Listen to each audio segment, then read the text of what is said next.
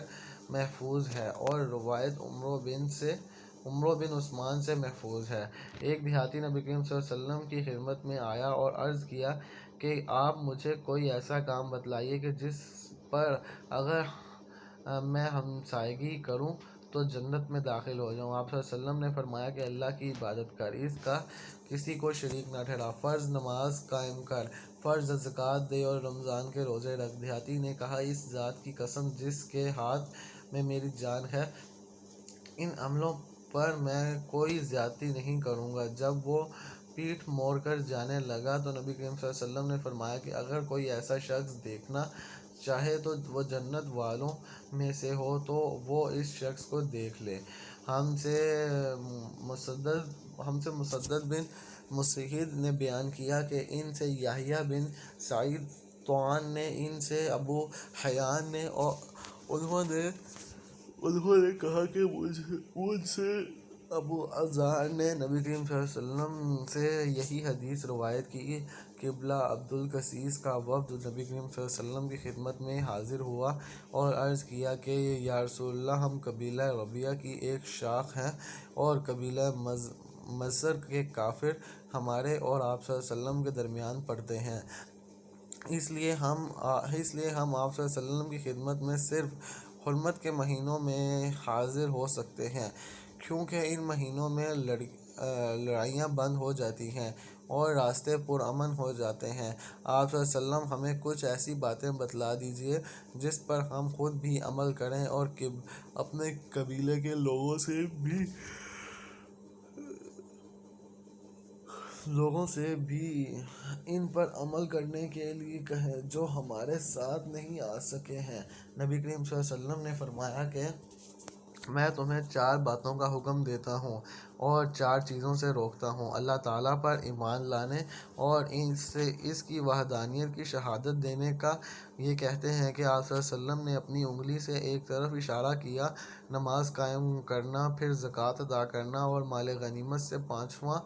حصہ ادا کرنے کا حکم دیتا ہوں، اور میں تمہیں کدو کے تو نبی سے اور حنطم سبز رنگ کا چھوٹا سا مرتبان جیسا گھڑا، فقیر کھجور کی جڑ سے کھودا ہوا ایک برتن اور زعفران لگا ہوا برتن۔ زعفران بصرہ میں ایک قسم کا تیل ہوتا تھا کے استعمال سے منع کرتا ہوں۔ سلیمان اور ابو نعمان نے حماد کے واسطے سے یحییٰ سے روایت اس طرح بیان کی ہے کہ ایمان اللہ یعنی اللہ پر ایمان لانے کا مطلب لا الہ الا اللہ کی گواہی دینا۔ جب رسول صلی اللہ علیہ وسلم فوت ہو گئے تو ابو بکر رضی اللہ تعالیٰ عنہ حلیفہ ہوئے تو عرب کے کچھ قبائل کافر ہو گئے اور کچھ نے زکوٰۃ سے انکار کر دیا، تو ابو بکر رضی اللہ تعالیٰ عنہ نے ان سے لڑنا چاہا تو عمر رضی اللہ تعالیٰ عنہ نے فرمایا کہ آپ رسول صلی اللہ علیہ وسلم کے اس فرمان کی موجودگی میں کیوں نہ کر جنگ کر سکتے ہیں؟ مجھے حکم ہے کہ لوگوں سے اس وقت تک جنگ کروں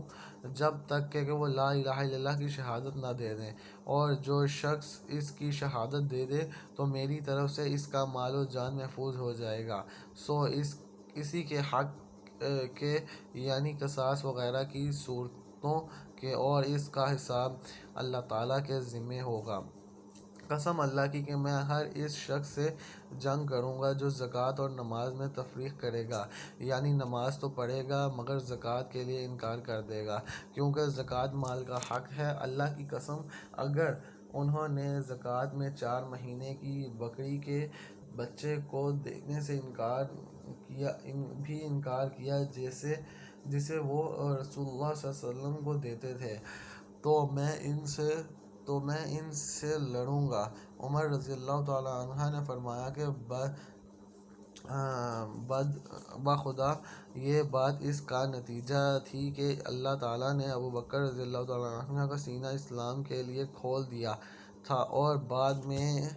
اور بعد میں میں بھی اس نتیجے پر پہنچا کہ ابو بکر رضی اللہ تعالیٰ عنہ ہی حق پر تھے، اور اللہ تعالیٰ نے فرمایا کہ فَإِنَّ التَّوَّابَ وَأَقِیمُوا الصَّلَاةَ وَآتُوا الزَّکَاةَ فَإِخْوَانُکُمْ فِی الدِّین، اور اگر کفار اور مشرکین توبہ کر لیں اور نماز قائم کریں اور زکوٰۃ دینے لگیں تو پھر تمہارے دینی بھائی ہیں۔ میں نے رسول صلی اللہ علیہ وسلم سے نماز قائم کرنے، زکوٰۃ دینے اور ہر مسلمان کے ساتھ خیر خواہی کرنے پر بیعت کی تھی، اور اللہ تعالیٰ نے سورہ برتہ میں فرمایا کہ جو لوگ سونا اور چاندی جمع کرتے ہیں اور انہیں اللہ کی راہ میں خرچ نہیں کرتے، آخر آیت فَذُوقُوا مَا كُنتُمْ تَکْنَزُونَ تک، یعنی اپنے مال کو گاڑنے کا مزہ چکھو۔ نبی کریم صلی اللہ علیہ وسلم نے فرمایا کہ اونٹ قیامت کے دن اپنے مالکوں کے پاس جنہوں نے اس کا حق زکوٰۃ نہ ادا کیا کہ اس سے زیادہ موٹے تازہ ہو کر آئیں گے جیسے دنیا میں تھے، اور انہیں اپنے کھروں سے روندیں گے۔ بکریاں بھی اپنے ان مالکوں کے پاس جنہوں نے ان کے حق نہیں دیے تھے پہلے سے زیادہ موٹی تازی ہو کر آئیں گی، اور انہیں اپنے کھروں سے روندیں گی اور اپنے سینگوں سے ماریں گی۔ رسول صلی اللہ علیہ وسلم نے فرمایا کہ اس کا حق یہ بھی ہے کہ اسے پانی ہی پر، یعنی جہاں وہ چراگاہ چر رہی ہوں، دہا جائے۔ آپ صلی اللہ علیہ وسلم نے فرمایا کہ کوئی شخص قیامت کے دن اس طرح نہ آئے کہ وہ اپنی گردن پر ایک ایسی بکری اٹھائے ہوئے ہو جو چل رہی ہو، اور وہ شخص مجھ سے کہے کہ اے محمد صلی اللہ علیہ وسلم مجھے عذاب سے بچائیے، میں اسے یہ جواب دوں گا کہ تیرے لیے میں کچھ نہیں کر سکتا، میرا کام پہنچانا تھا سو میں نے پہنچا دیا۔ اسی طرح کوئی شخص اپنی گردن پر اونٹ لیے ہوئے قیامت کے دن نہ آئے کہ اونٹ چل رہا ہو اور وہ خود مجھ سے فریاد کرے اے محمد صلی اللہ علیہ وسلم مجھے بچائے، میں جواب دوں کہ میں تیرے لیے کچھ نہیں کر سکتا، میں نے تجھ کو اللہ کا حکم زکوٰۃ پہنچا دیا تھا۔ رسول اللہ صلی اللہ علیہ وسلم نے فرمایا کہ جیسے اللہ نے مال دیا اور اس نے اس کی زکوٰۃ نہیں ادا کی تو قیامت کے دن اس کا مال نہایت زہریلے گنجے سانپ کی شکل اختیار کر لے گا۔ اس کی آنکھوں کے پاس دو سیاہ نقطے ہوں گے جیسے سانپ کے ہوتے ہیں، پھر وہ سانپ اس کے دونوں جبڑوں سے اسے پکڑ لے گا اور کہے گا کہ میں تیرا مال اور خزانہ ہوں۔ اس کے بعد آپ صلی اللہ علیہ وسلم نے یہ آیت پڑھی، اور وہ لوگ یہ گمان کریں کہ اللہ تعالیٰ نے انہیں جو کچھ اپنے فضل سے دیا ہے وہ اس میں بخل سے کام لیتے ہیں کہ ان کا مال ان کے لیے بہتر ہے، بلکہ وہ بڑا ہے۔ جس مال کے معاملے میں انہوں نے بخل کیا ہے، قیامت میں اس کا طوق بنا کر ان کی گردن میں ڈالا جائے گا۔ ہم عبداللہ بن عمر رضی اللہ تعالیٰ عنہ کے ساتھ کہیں جا رہے تھے، ایک عربی نے آپ سے پوچھا کہ مجھے اللہ تعالیٰ کے اس فرمان کی تفسیر بتلائیے جو لوگ سونے اور چاندی کا خزانہ بنا کر رکھتے ہیں۔ ابن عمر رضی اللہ تعالیٰ عنہ نے اس کا جواب دیا کہ اگر کسی نے سونا چاندی جمع کیا اور اس کی زکوٰۃ نہ دی تو اس کے لیے خرابی ہے۔ یہ حکم زکوٰۃ کے احکام نازل ہونے سے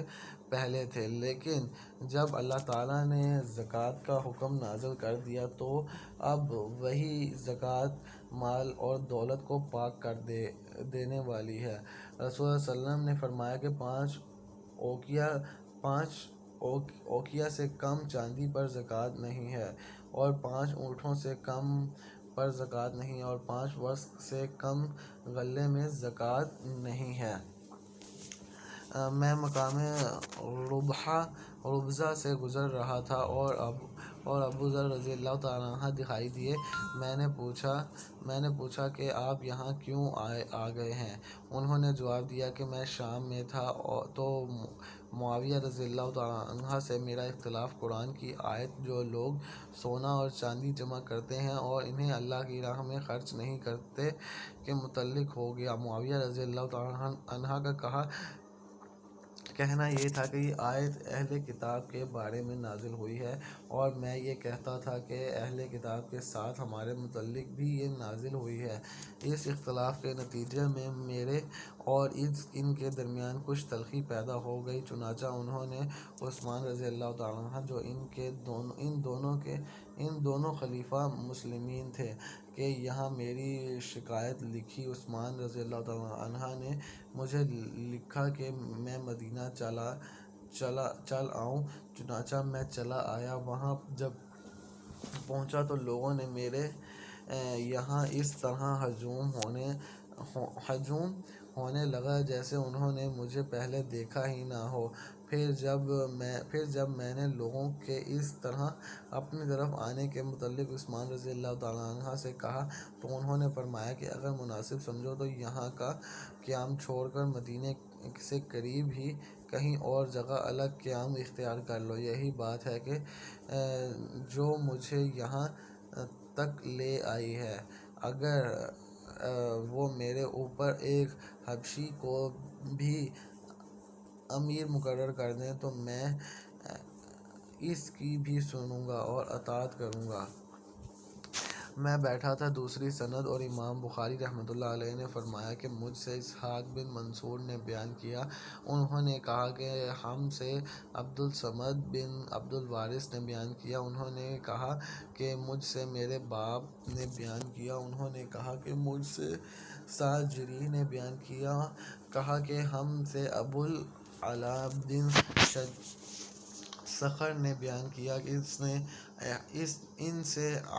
احوص بن قیس نے بیان کیا کہ میں قریش کی ایک مجلس میں بیٹھا ہوا تھا، اتنے میں ایک سخت بال، موٹے کپڑے اور موٹی جھوٹی حالت میں ایک شخص آیا اور کھڑے ہو کر اسلام کیا اور کہا کہ خزانہ جمع کرنے والوں کو اس پتھر کی بشارت ہو جو جہنم کی آگ میں تپایا جائے گا اور اس کی چھاتی کی بھٹی پر رکھ دیا جائے گا جو موندے کی طرف سے پار ہو جائے گا، اس طرح وہ پتھر برابر دکھلاتا رہے گا۔ یہ کہہ کر وہ صاحب چلے گئے اور ایک ستون کے پاس ٹیک لگا کر بیٹھ گئے۔ میں بھی ان کے ساتھ چلا اور ان کے قریب بیٹھ گیا۔ اب تک مجھے یہ معلوم نہ تھا کہ یہ کون صاحب ہیں۔ میں نے ان سے کہا کہ میرے خیال ہے کہ آپ کی بات قوم نے پسند نہیں کی۔ انہوں نے کہا یہ سب تو بے وقوف ہیں۔ اس وقت میں نے سورج کی طرف نظر اٹھا کر دیکھا تو کتنا دن ابھی باقی ہے، کیونکہ مجھے آپ کی بات سے یہ خیال گزرا کہ آپ اپنے کسی کام کے لیے مجھے بھیجیں گے۔ میں نے جواب دیا کہ جی ہاں، احد پہاڑ میں نے دیکھا ہے۔ آپ نے فرمایا کہ اگر میرے پاس احد پہاڑ کے برابر سونا ہو میں اس کے سوا دوست نہیں رکھتا کہ صرف 3 دینار بچا کر باقی کا تمام اللہ کے راستے میں دے ڈالوں۔ ابو ذر رضی اللہ تعالیٰ عنہ نے پھر فرمایا کہ ان لوگوں کو کچھ معلوم نہیں، یہ دنیا جمع کرنے کی فکر کرتے ہیں، ہرگز نہیں، اللہ کی قسم نہ میں ان کی دنیا ان سے مانگتا ہوں اور نہ دین، ان کا کوئی مسئلہ ان سے پوچھتا ہوں تاکہ میں اللہ تعالیٰ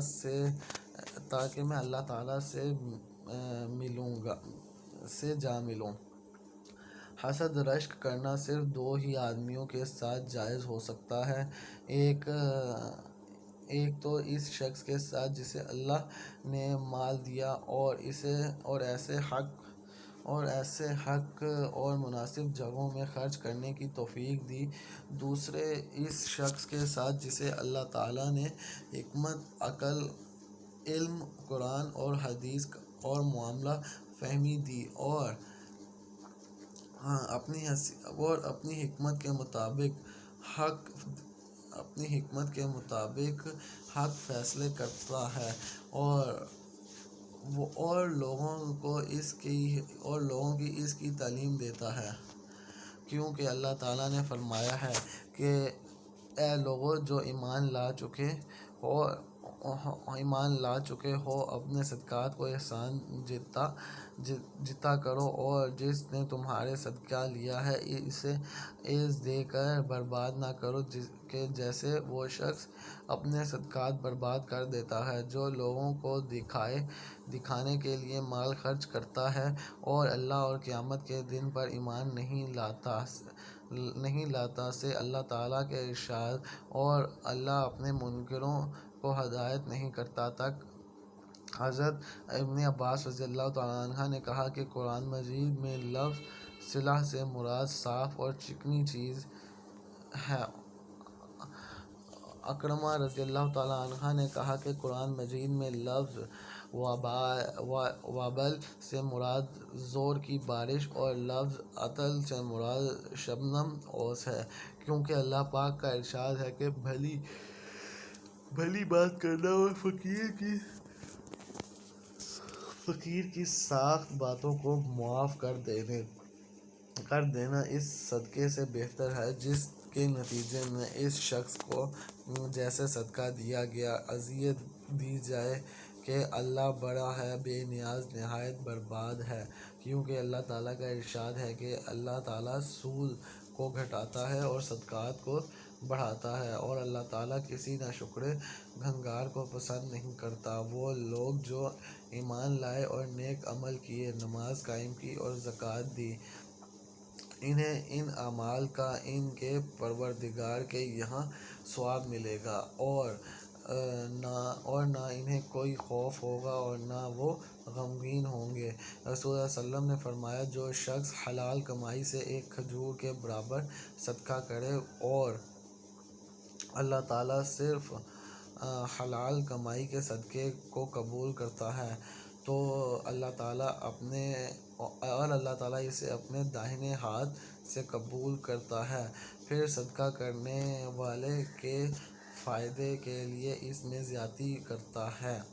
بالکل اسی طرح جیسے کوئی اپنے جانور کے بچے کو کھلا پلا کر بڑھاتا ہے تاکہ اس کا صدقہ پہاڑ کے برابر ہو جاتا ہے۔ عبد الرحمن کے ساتھ اس روایت کی مطابقت سلیمان نے عبداللہ بن دینار کی روایت سے کی ہے، اور وقار نے ابن دینار سے کہا کہ اس سے سعد بن یسار نے، ان سے ابو ہریرہ رضی اللہ تعالیٰ عنہ نے، اور ان سے نبی کریم صلی اللہ علیہ وسلم نے، اور اس کی روایت مسلم بن ابی مریم، زید بن اسلم اور ساحل نے ابو صالح سے کی، ان سے ابو ہریرہ رضی اللہ تعالیٰ عنہ نے، اور ان سے نبی کریم صلی اللہ علیہ وسلم نے۔ میں نے نبی کریم صلی اللہ علیہ وسلم سے سنا تھا کہ صدقہ کرو، کہ ایک ایسا زمانہ بھی تم پر آنے والا ہے جب ایک شخص اپنے مال کا صدقہ لے کر نکلے گا اور کوئی اسے قبول کرنے والا نہیں پائے گا۔ نبی کریم صلی اللہ علیہ وسلم نے فرمایا، قیامت آنے سے پہلے مال و دولت کی اس قدر کثرت ہو جائے گی کہ لوگ اس قدر مالدار ہو جائیں گے کہ اس وقت صاحب مال کو اس کی فکر ہوگی کہ اس کی زکوٰۃ کون قبول کرے گا، اور اگر کسی کو دینا بھی چاہے گا تو اس کو یہ جواب ملے گا کہ مجھے اس کی حاجت نہیں۔ میں نبی کریم صلی اللہ علیہ وسلم کی خدمت میں موجود تھا کہ دو شخص آئے، ایک فقیر اور فاقہ کی شکایت لیے ہوئے تھا، اور دوسرے کو راستوں کی غیر محفوظ ہونے کی شکایت تھی۔ اس پر رسول اللہ صلی اللہ علیہ وسلم نے فرمایا کہ جہاں تک راستوں کی غیر محفوظ ہونے کا تعلق ہے تو بہت جلد ایسا زمانہ آنے والا ہے جب ایک قافلہ مکہ سے کسی محاذ کے بغیر نکلے گا اور ایسے راستے میں کوئی خطرہ نہ ہوگا، اور راہ فرقہ فاقہ تو قیامت اس وقت تک نہیں آئے گی جب تک مال و دولت کی کثرت کی وجہ سے یہ حال نہ ہو جائے کہ ایک شخص اپنا صدقے کے لیے لے کر تلاش کرے لیکن کوئی اسے لینے والا نہ ملے، پھر اللہ تعالیٰ کے درمیان کوئی پردہ نہ ہوگا اور نہ ترجمانی کے لیے کوئی ترجمان ہوگا۔ پھر اللہ تعالیٰ اس سے پوچھے گا کیا میں تجھے دنیا میں مال نہیں دیا تھا؟ وہ کہے گا کہ ہاں دیا تھا۔ پھر اللہ تعالیٰ پوچھے گا کہ کیا میں نے تیرے پاس پیغمبر نہیں بھیجا تھا؟ وہ کہے گا ہاں بھیجا تھا۔ پھر وہ شخص اپنے دائیں طرف دیکھے گا تو آگ کے سوا اور کچھ نظر نہیں آئے گا، پھر بائیں طرف دیکھے گا ادھر بھی آگ ہی آگ ہوگی۔ پس تمہیں جہنم سے ڈرنا چاہیے، خواہ ایک کھجور کے ٹکڑے ہی کا صدقہ کر کے اس سے اپنا بچاؤ کر سکو۔ اگر یہ بھی میسر نہ آ سکے تو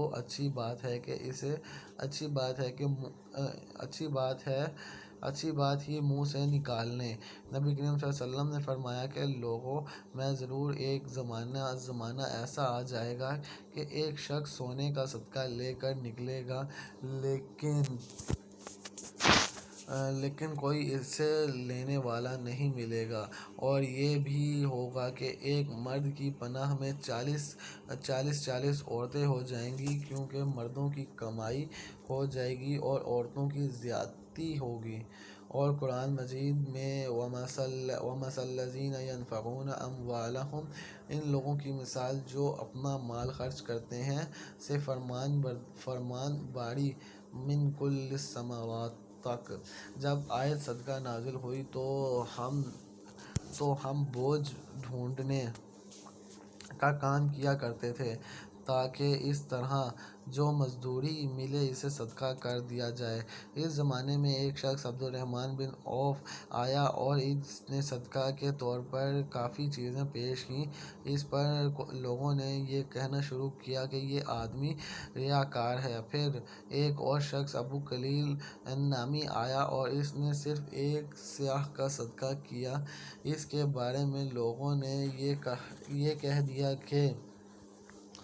اللہ تعالیٰ کو یہ سیاہ صدقے کی کیا حاجت ہے۔ اس پر یہ آیت نازل ہوئی الذین یلمزون آتمیتون من المؤمنین من الصدقات والذین لا یجدون الا جہدہم، وہ لوگ جو ان مومنوں پر عیب لگاتے ہیں جو صدقہ زیادہ دیتے ہیں، اور ان پر جو لوگ محنت سے کما کر لاتے ہیں اور کم صدقہ کرتے ہیں آخر تک۔ رسول اللہ صلی اللہ علیہ وسلم نے جب ہمیں صدقہ کرنے کا حکم دیا تو ہم میں سے بہت بازار جا کر بوجھ اٹھانے کی مزدوری کرتے اور اس طرح ایک مد غلہ یا کھجور وغیرہ حاصل کرتے جسے صدقہ کر دیتے، لیکن آج ہم میں سے بہت سو کے پاس لاکھ درہم یا دینار موجود ہیں۔ میں نے رسول اللہ صلی اللہ علیہ وسلم کو یہ کہتے سنا کہ جہنم سے بچو، اگرچہ کھجور کا ایک ٹکڑا دے کر ہی صحیح، مگر ضرور صدقہ کر کے دوزخ کی آگ سے بچنے کی کوشش کرو۔ ایک عورت اپنے 2 بچیوں کو لیے مانگتی ہوئی آئی،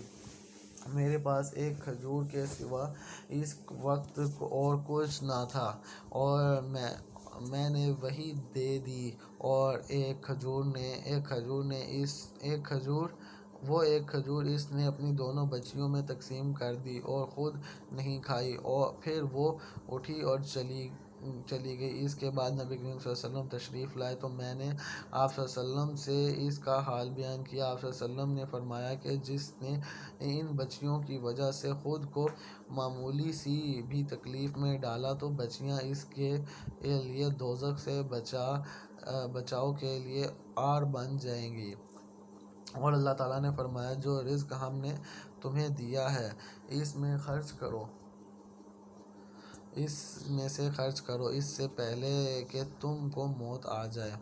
ایک شخص نبی کریم صلی اللہ علیہ وسلم کی خدمت میں حاضر ہوا اور کہا کہ یا رسول اللہ کس طرح کے صدقے میں سب سے زیادہ ثواب ہے؟ آپ صلی اللہ علیہ وسلم نے فرمایا کہ صدقے میں جیسے تم صحت کے ساتھ بخل کے باوجود کرو، تمہیں ایک طرف تو فقیر کا ڈر ہو اور دوسری طرف مالدار بننے کا تمنا اور امید ہو، اور اس صدقے خیرات میں ڈھیل نہ ہونی چاہیے کہ جب جان حلق تک آ جائے تو اس وقت تو کہنے لگے کہ فلاں کے لیے اتنا اور فلاں کے لیے اتنا، حالانکہ وہ تو اب فلاں کا ہو چکا ہے۔ نبی کریم صلی اللہ علیہ وسلم کے بعض بیویوں نے آپ صلی اللہ علیہ وسلم سے پوچھا کہ سب سے پہلے ہم میں آخرت میں آپ صلی اللہ علیہ وسلم کے ساتھ کون جا کر ملے گا؟ تو آپ صلی اللہ علیہ وسلم نے فرمایا کہ جس کا ہاتھ سب سے زیادہ لمبا ہوگا۔ اب ہم نے لکڑی سے ناپنا شروع کر دیا تو سود رضی اللہ تعالیٰ عنہ سے لمبے ہاتھ والی نکلی۔ ہم نے بعد میں سمجھ لیا کہ لمبے ہاتھ والی ہونے سے آپ صلی اللہ علیہ وسلم کی مراد صدقہ زیادہ کرنے والی تھی، اور زینب رضی اللہ تعالیٰ عنہ ہم سے پہلے نبی کریم صلی اللہ علیہ وسلم سے جا کر ملی۔ صدقہ کرنا آپ صلی اللہ علیہ وسلم کو محبوب تھا، اور اللہ تعالیٰ نے سورۃ البقرہ میں فرمایا کہ الذین ینفقون اموالہم باللیل والنہار سرا وعلانیہ، جو لوگ اپنے مال خرچ کرتے ہیں رات میں اور دن میں پوشیدہ طور پر اور ظاہر، ان سب کا ان کے رب کے پاس ثواب ملے گا، انہیں کوئی ڈر نہیں ہوگا اور نہ انہیں کسی قسم کا غم ہوگا۔ ایک شخص نے صدقہ کیا اور اسے اس طرح چھپایا کہ اس کے بائیں ہاتھ کو خبر نہیں ہوئی، اور دائیں ہاتھ نے کیا خرچ کیا، اور اللہ تعالیٰ فرمایا اگر تم صدقے کو ظاہر کر دو تو یہ بھی اچھا ہے، اور اگر پوشیدہ طور پر دو فقراء کو تو یہ بھی تمہارے لیے بہتر ہے اور تمہارے گناہ مٹا دے گا،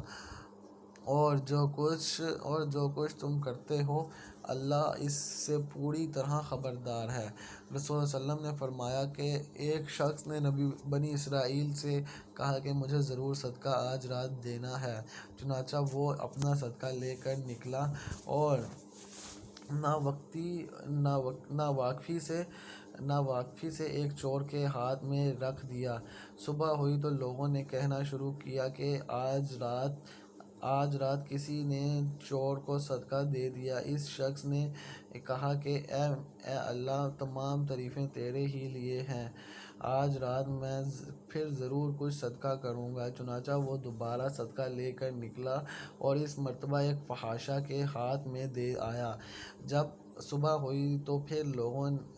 لوگوں میں چرچا ہوا کہ آج رات کسی نے فحاشہ عورت کو صدقہ دے دیا۔ اس شخص نے کہا کہ اے اللہ، تمام تعریفیں تیرے ہی لیے، میں نے زانیہ کو اپنا صدقہ دے آیا، اچھا آج رات پھر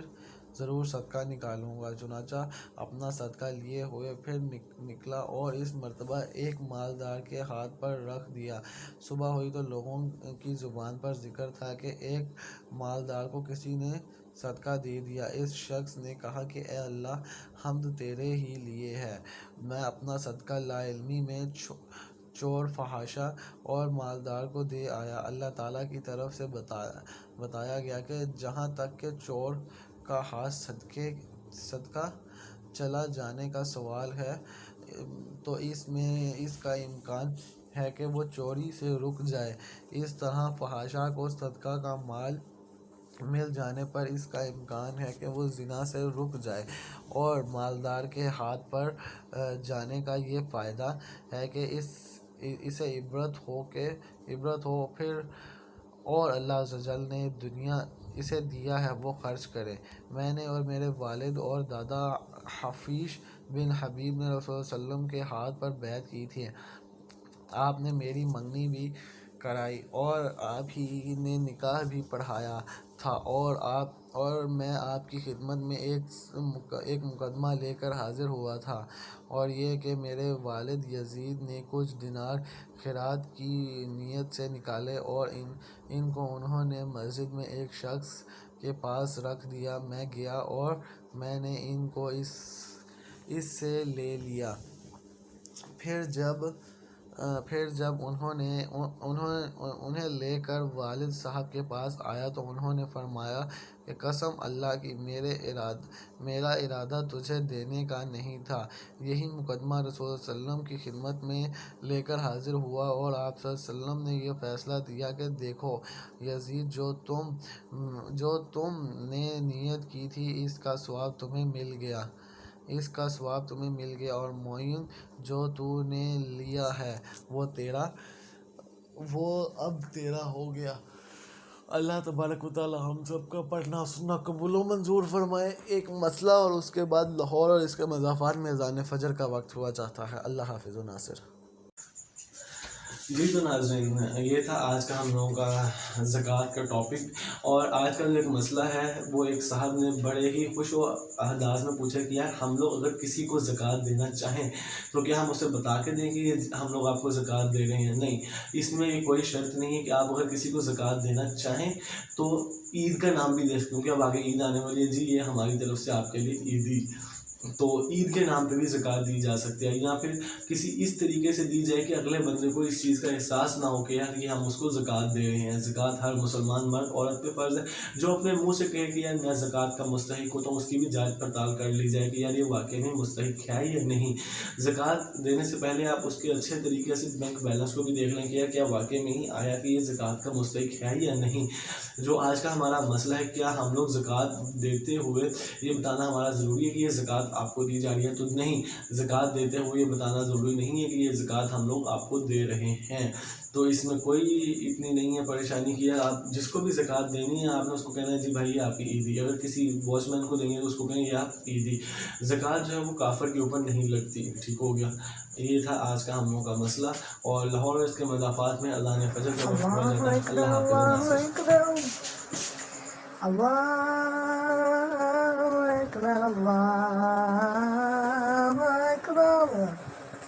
أشهد أن لا إله إلا الله أشهد أن لا إله إلا الله أشهد أن محمدا رسول الله أشهد أن محمدا رسول الله حي على الصلاة حي على الصلاة حي على الفلاح حي على الفلاح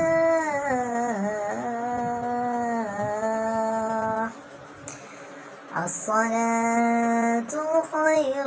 من النوم الصلاة خير من النوم الله أكبر الله